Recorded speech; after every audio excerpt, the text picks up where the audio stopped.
আমরা অনেকেই এই সমস্যায় পড়ি আর কি। আমাদের এই পুকুরে, এটা আমার ১ নম্বর পুকুর।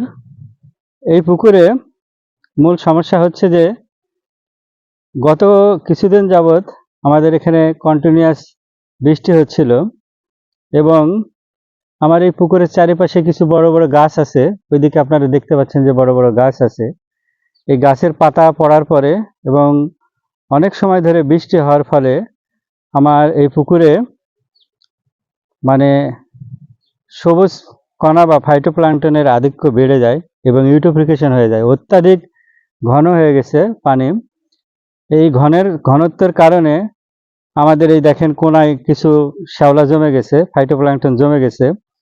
এখন এই জিনিসটা যখন কখন হবে বলা মুশকিল। মূলত খাবারের যদি আধিক্য হয় বা যদি আপনার ইউরিয়া টিএসপি কেউ দেয় বেশি পরিমাণ, তখন হতে পারে, অথবা যদি দীর্ঘ সময় ধরে বৃষ্টি হয় তখন এই জিনিসটা হয়। আমাদের ইয়াতে অভিজ্ঞতায় আমরা দেখছি এই জিনিসটা হলে যদি সিলভার কাপ বা কাতলা মাছ বেশি থাকে তাহলে তার ইয়াটা একটু কমে যায়, কিন্তু এটা এমনভাবে হঠাৎ করে হয়ে যায় যার ফলে পুকুরের পরিবেশটা নষ্ট হয়ে যায় এবং অক্সিজেন ঘাটতি হয়।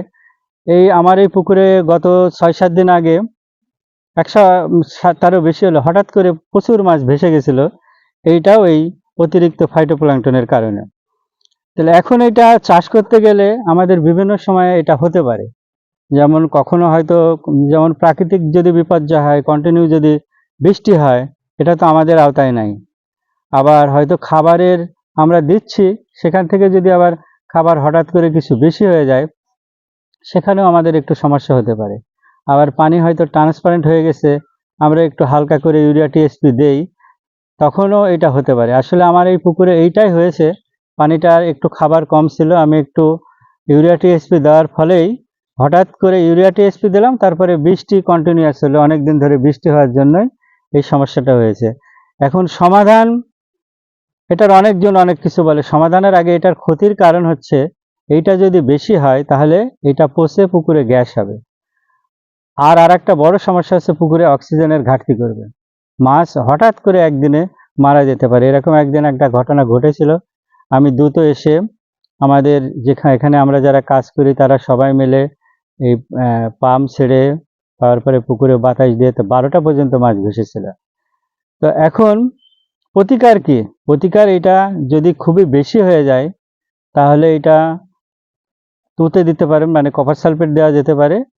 আর এটা কিনারায় আসলে এটাকে তুলে ফেলতে হবে, নাহলে কিন্তু এটা পচে গন্ধ হয়ে যাবে। দেখবেন যে পুকুরে এরকম ফাইটোপ্ল্যাঙ্কটন ক্রাশ হয়েছে, প্রচুর পরিমাণে ফাইটোপ্ল্যাঙ্কটন হওয়ার পরে মারা গেছে, সেখানে কিন্তু এই ধরনের স্তর পড়ে যায় পানির উপরে এবং এই স্তর পড়লে গন্ধ হয়ে যায়। এটা আরেকটা ক্ষতিকারক দিক। তো এবং যদি এটা বেশি হতে থাকে তখন আপনারা পর্যায়ক্রমে খাবার কিছুদিন বন্ধ রাখবেন। আমি একটা কথা বলি, অনেকেরই ধারণা যে আমি খাবার বন্ধ রাখছি বলেই মাছের হয়তো গ্রোথ কমে যাবে বা মাছের সমস্যা হবে।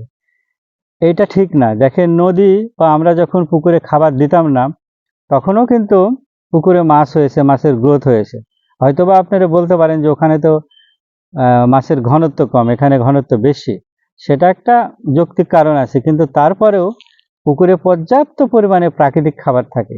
সুতরাং ১ দিন ২ দিন বা ৫ দিন খাবার বন্ধ রাখলে পুকুরের তেমন মাছের সমস্যা হবে না, বরঞ্চ পুকুরের পরিবেশটা ফিরে আসবে। বিশেষ করে এই ধরনের যদি অতিরিক্ত উদ্ভিদ কণা বা ফাইটোপ্ল্যাঙ্কটন তৈরি হয় তাহলে আপনার অবস্থা বুঝে কপার সালফেট বা তুতে দেবেন এবং এইগুলা তুলে ফেলবেন। কোনায় যখন বাতাসের ইয়াতে অনুকূলে যখন জমা হবে সেটা তুলে ফেলবেন। আর পরের কাহিনীটা হচ্ছে এখানে আপনারা করবেন, খাবার বন্ধ রাখবেন। খাবার বন্ধটাও তো, এটা আমাদের একটু খারাপ অবস্থা ছিল এই পুকুরের, তো এখন অনেকটা ভালো। আশা করি অতি অল্প সময়ের ভিতরে এটা একটু ভালো হয়ে যাবে। তো এই হলো আজকের আমার বার্তা আর কি। এ পর্যন্ত শেষ করলাম। ধন্যবাদ সবাইকে।